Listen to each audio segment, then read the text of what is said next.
La Régie intermunicipale de traitement des matières résiduelles de la Gaspésie lance son programme de subvention pour les produits écologiques et ça s'applique à toute la MRC. Pour en discuter, je suis en compagnie de la directrice générale Nathalie Drapeau. Bonjour. Bonjour. Donc, ce programme pour les produits écologiques, qu'est-ce que c'est? C'est un soutien financier, une subvention pour soutenir donc les achats que les citoyens voudraient bien. Des fois, on veut changer d'habitude, on se dit j'aimerais ça, moi, avoir des produits réutilisables, mais c'est peut-être un peu dispendieux. Je donne un exemple, par exemple, les couches lavables pour les bébés, c'est peut-être un peu dispendieux pour partir. Alors, ce programme de subvention-là, c'est de venir donner un coup de pouce à ce changement de comportement-là. Il y avait déjà quelques initiatives sur le territoire. Il y avait quelques municipalités qui offraient déjà une partie de soutien financier pour certains produits spécifiques. Mais là, nous, ça fait 1 an et demi qu'on travaille sur le programme et là, on est enfin prêt à le lancer.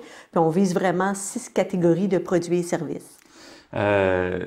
Pour en arriver à ces produits-là qui sont visés pour l'instant, comment ça a été choisi, tout ça? Parce que vous dites que ça a quand même pris 1 an et demi à préparer. Oui. C'est ça, on a mandaté un consultant, on a fait un inventaire.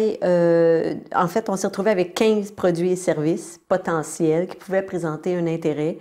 Et à force de sondage, on a réduit ça à 6 parce qu'on s'est dit, tant qu'à partir, on est tous bien partir sur une bonne note puis que ça fonctionne. Alors, on a choisi vraiment 6 catégories.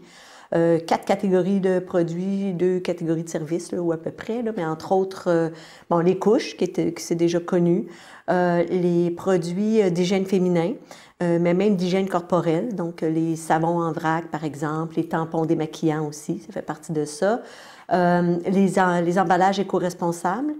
On a aussi la réparation de produits électroniques ou même d'électroménager. Les bidets, pour ceux qui veulent s'acheter un bidet, qui veulent utiliser un bidet, et en terminant, un chargeur pour piles rechargeables.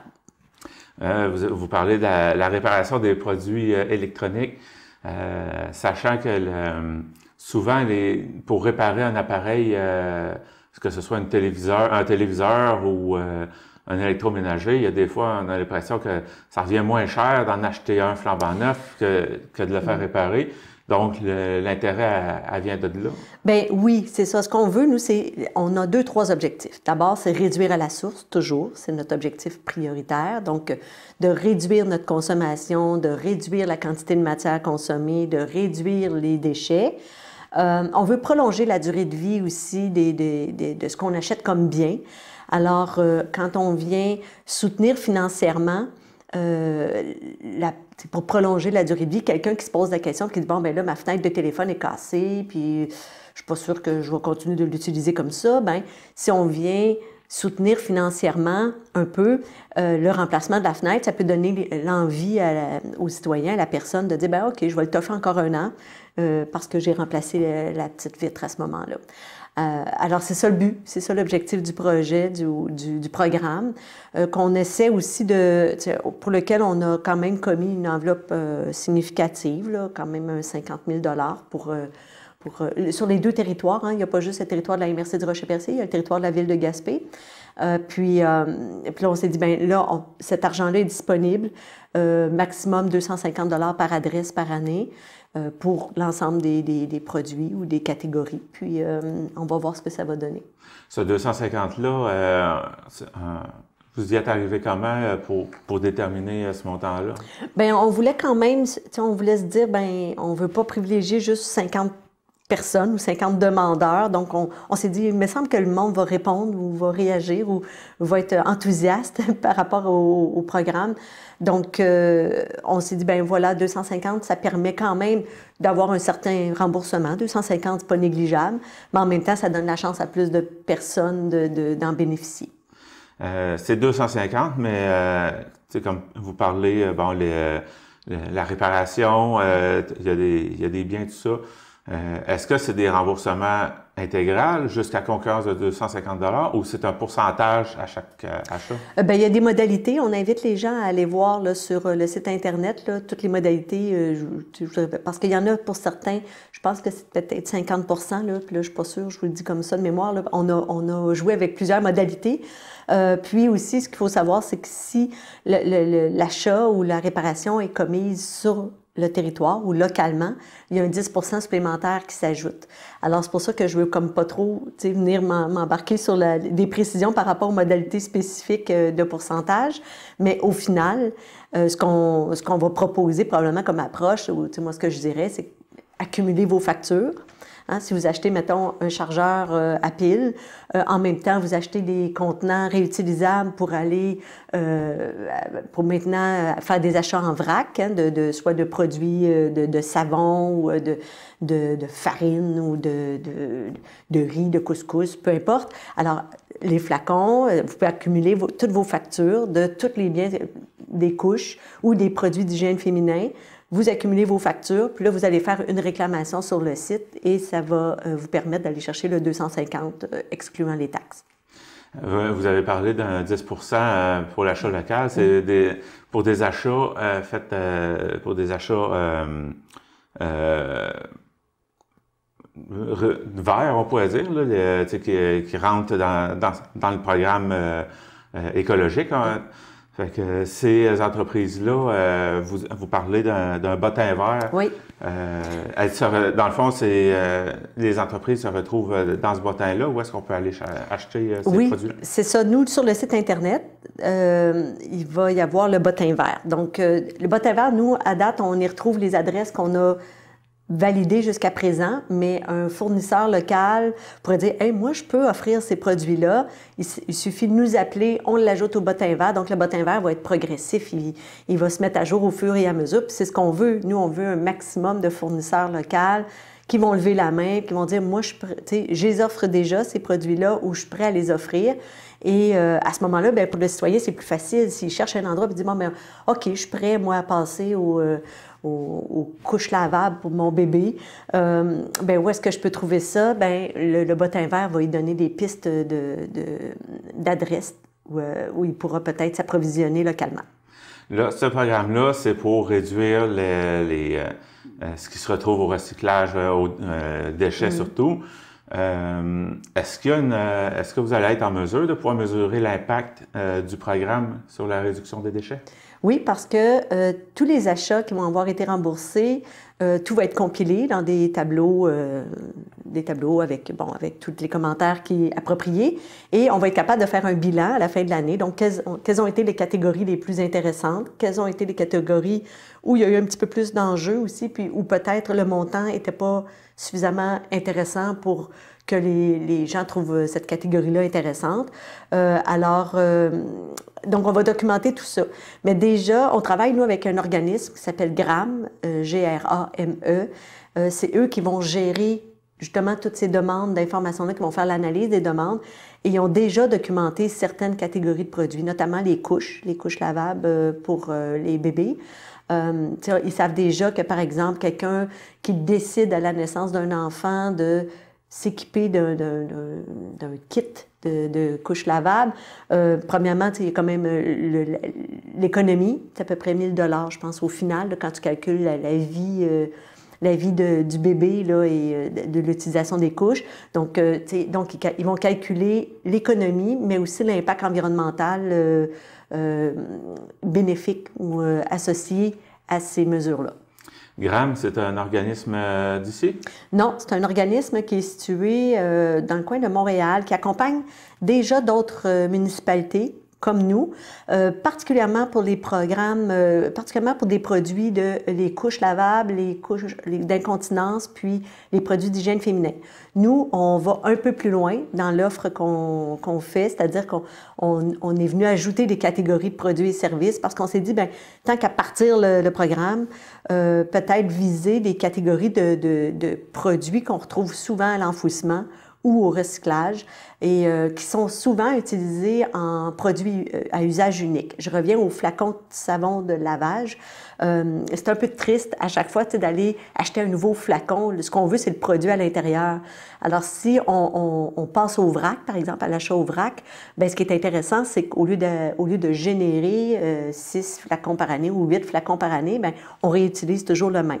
Mine de rien, quand tu additionnes les 100 citoyens qui vont adopter la même pratique, bien, ça fait plusieurs flacons évités, plusieurs flacons qu'on n'a pas, nous, à trier au centre de tri, mais aussi plusieurs flacons qui n'ont pas été produits, pour lesquels on n'a pas utilisé de plastique, donc de pétrole, pour produire ces flacons-là. Donc, on va un peu large dans notre approche, mais l'idée derrière, c'est de réduire.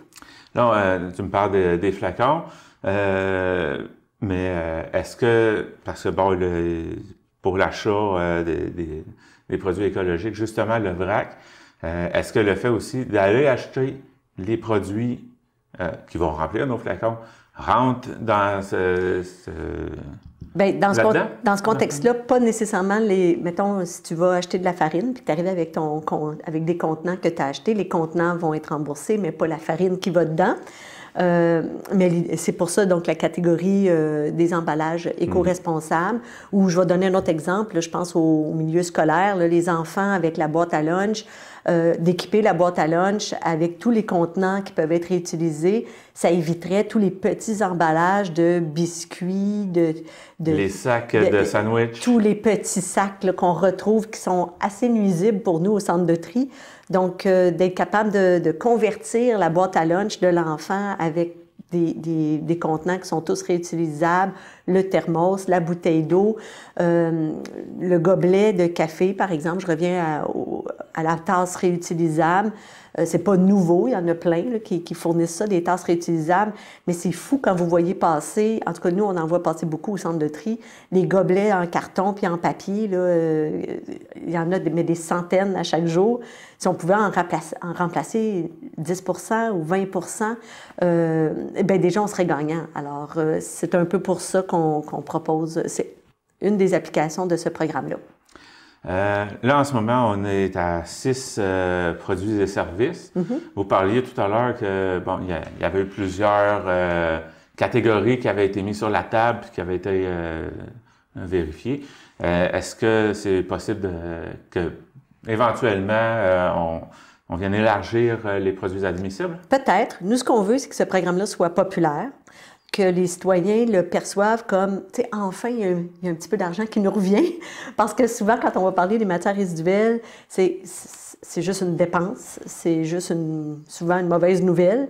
Maintenant, ce qu'on vient dire, non, il y a un côté positif à tout ça, puis c'est une occasion pour nous de vous redonner un peu d'argent pour un changement de comportement ou un bon comportement que le citoyen aura adopté et qui va faire une différence quand on les cumule un par un, qui va faire une différence au niveau de l'enfouissement puis au niveau des matières extraites et utilisées pour de la production de nouveaux produits ou nouveaux biens.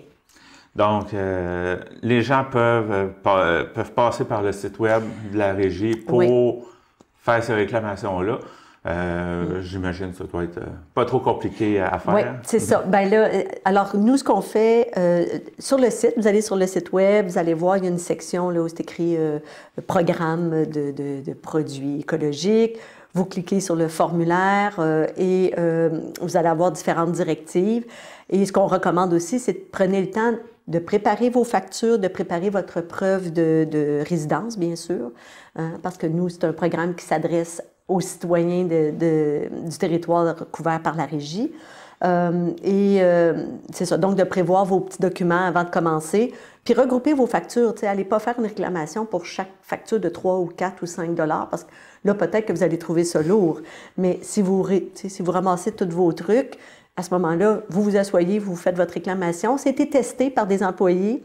Finalement, c'était rapide. J'en avais un qui doutait et qui disait « Oh, ça va être compliqué, ça, Nathalie. » Puis finalement, il a dit « Non, finalement, ça se passe bien, ça se fait plutôt bien. » Ça ne veut pas dire qu'on n'aura pas de bug. Dans ce temps-là, vous nous appelez. Si vous n'êtes pas à l'aise, appelez-nous, on va vous aider, on va vous accompagner là-dedans. Mais c'est ça, en allant sur le site web de la Régie, on va aussi avoir des affiches un petit peu partout sur le territoire avec le code QR. Ceux qui veulent aller chercher le code QR, puis à ce moment-là, se retrouver sur le site direct, ça peut être une possibilité. Donc, une belle initiative pour aider à la réduction des déchets à la source. Est-ce qu'il y a d'autres initiatives que la Régie est en train de regarder pour peut-être plus tard? Bien, pour plus tard, peut-être. On a toujours des projets dans notre coffre, là.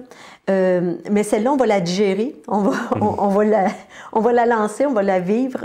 On va voir aussi comment ça se passe avec les citoyens. Éventuellement, on va certainement avoir une foire aux questions parce que je suppose qu'on va avoir les mêmes questions qui vont revenir régulièrement. Quand on va voir que ça se déroule bien, ben là, on ouvrira un autre tiroir de projets en attente, certainement. On a fait le tour? Bien, je pense qu'on a abordé toute l'information nécessaire ou disponible. Puis comme je disais, les gens, s'ils ont des questions, des commentaires, de nous appeler. Ça va nous faire plaisir. Bien, Nathalie Drapeau, directrice générale de la Régie intermunicipale de traitement des matières résiduelles de la Gaspésie. Merci beaucoup pour votre passage en studio. Merci. Vous écoutez votre reflet d'ici. Revoyez tous nos reportages sur notre site Internet. La clinique d'optométrie Les Mérions est fière de vous présenter cette programmation. Le soin de votre vue passe sous les yeux de la clinique d'optométrie Les Mérions. Avec un vaste choix de montures pour le style, le confort, les marques. Clinique d'optométrie Les Mérions. 689 5553.